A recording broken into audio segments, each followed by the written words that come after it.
In this section on 1.6, factoring polynomials, it is the next preceding section from 1.5 discussing about distribution and multiplication of polynomials. So, recapping, factoring is a reverse algorithm to multiplication / distribution of polynomials. So again, on 1.5, you have a number on the outside, and you want to distribute the 3 to both terms in the inside. So that's 3a plus 3b. For section 1.6, you'll be covering about commonalities. So what do 3a and 3b share in common? They have a 3. So we're going to take 3 on the outside of parentheses, and the terms that we haven't touched remains in the inside of the parentheses. And this is the factored format of this sequence. So going more in the book, I'll be covering the even questions so that you can get more information on how to work the odd questions. So for question number 2, factors of x squared plus 5x plus 4, the question we want to ask ourselves is this. So what are factors of 4 that add to 5? Factors of 4, 1 times 4 and 2 times 2. We want one of the terms to add up to 5. So put a plus sign in the middle. 1 plus 4 is 5 and 2 plus 2 is 4. This one is not agreeable to 5, but 5 is the result, which is what we need. So in order to write out the binomial pairs, we say x plus 1 and x plus 4. So this is the factored format of this polynomial. In order to revise, you can just FOIL. So just to confirm, that's x squared outside plus 4x inside last. Combine like terms. And x squared plus 5x plus 4 is indeed the same thing as the original question. Moving on, question number 4, 6a4 minus 3a3 plus 9a squared. What I like to do is to break down the terms to its simplest format. 6 is the same thing as 2 times 3, and then you have 4 a's. 3a3 is the same thing as 3, and then you have 3 a's. 9a squared is the same thing as 3 times 3, and then you have 2 a's. Find out what the terms share in common. Go with the one with the lowest term. You have 2 a's, 2 a's, and 2 a's. You're going to take those 2 a's out. AA. I also see that there's a 3 that the 3 terms share. So we're going to take that out. Everything else that we haven't touched will remain inside. So the 2, and then you also have 2 a's. So a squared. Don't forget about the minus sign. The term that we haven't touched is the a. Next symbol is a plus. The other term that we haven't touched is 3. So to condense this a little bit further out, so that's 3a squared, and this is 2a squared minus a plus 3. And again, you can distribute just to confirm that this is indeed the correct answer. 3 times 3 is 6. A squared times a squared is a4. Going on with the next term. 3 times 1 is 3. A squared times a is a to the third. And then the last term, 3 times 3 is 9. And then a squared times its own entity is a to the second. So that confirms. This one, question number 6. Again, it looks a little bit confusing, but as long as you lay out the simplest format, you can see what they all share in common.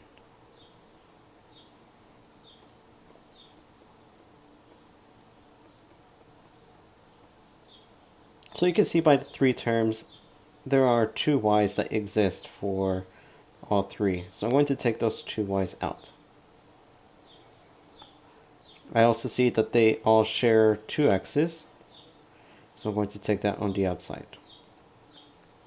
It doesn't seem like there's anything else that we can take out. So we can start putting the terms that we haven't touched back inside. That x wasn't touched, and that y also wasn't touched. Minus sign. The 2 and the x are untouched, so we're going to put those 2 inside, separated by the plus sign. And if there's nothing else left untouched, it is an identity. So it's like 1 times this will give you x, x, y, y. So 1 times x, x, y, y will equal x, x, y, y. So it's just this.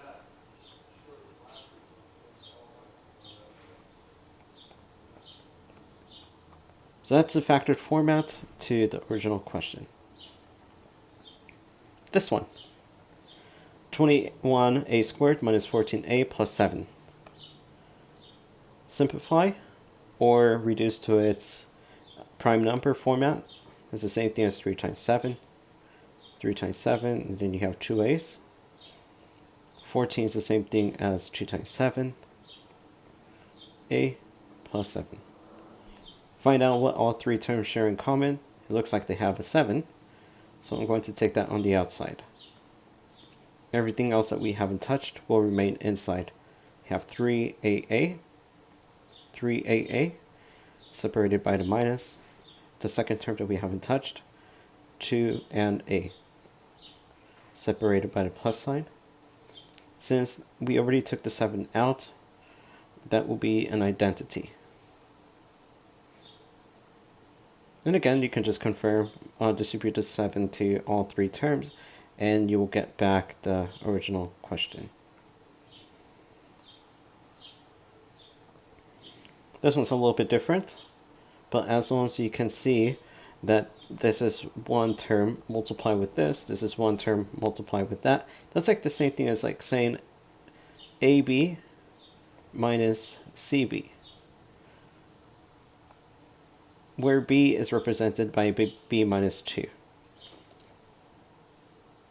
You're going to take the B on the outside because that's the commonality between AB and CB. And the 2 terms that you haven't touched will be the A and C. B is the B minus 2. And the term that you haven't touched, it's the 3b and the minus 4.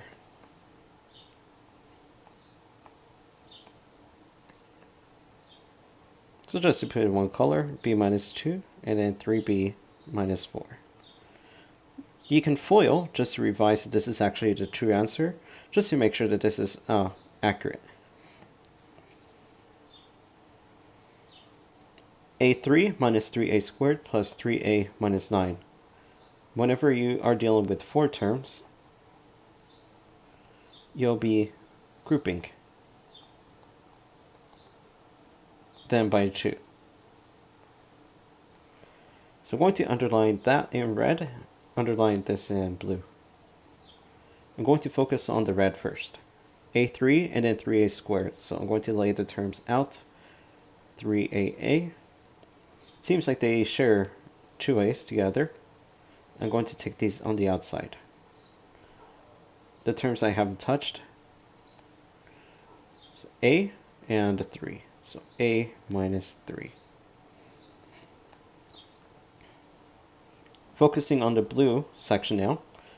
The 3a minus 9, that's the same thing as 3a, and the 9 is 3 times 3.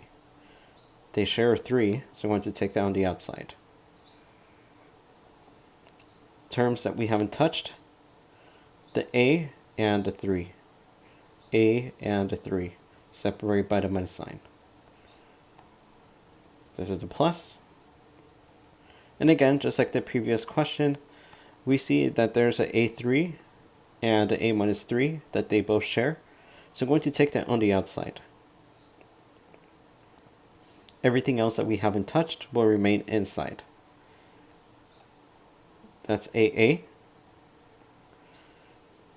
plus 3. We can simplify a little bit more. A minus 3. A squared plus 3.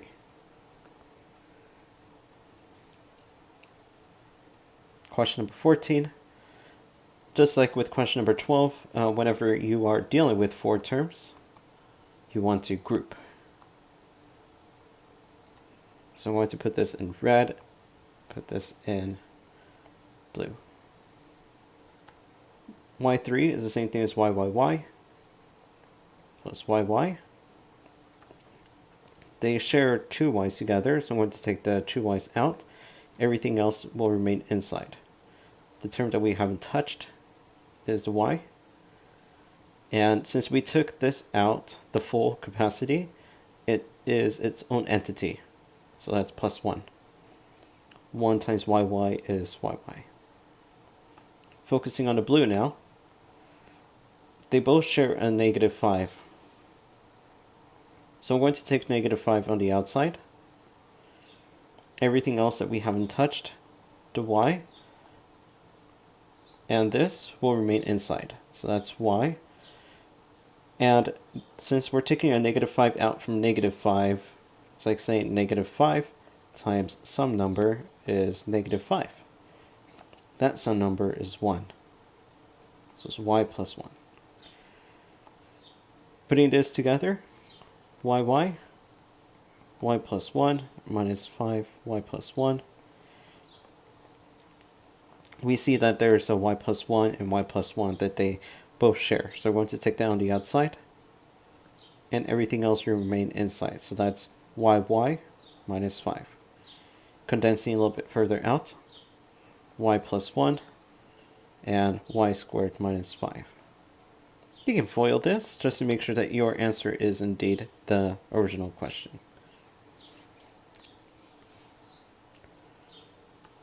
This, a little bit more with the first question from this video, factors of 6 that add to 5. Factors of 6, 2 numbers that multiply to 6, 1 times 6, and 2 times 3. We need to have one pair to add to 5. So I'm going to put the plus sign. 1 plus 6 is 7, which does not add up to 5. 2 plus 3 is 5, which does add up to 5. So therefore the binomial pair becomes x plus 2, x plus 3. You can FOIL this just to confirm that your answer is indeed this. Xx, I'll just put x to the second power, plus 3x, plus 2x, plus 6, combine both of those two, x squared plus 5x plus 6, which is indeed the same as the original question. On the next video, I'll be covering questions 18 through 26.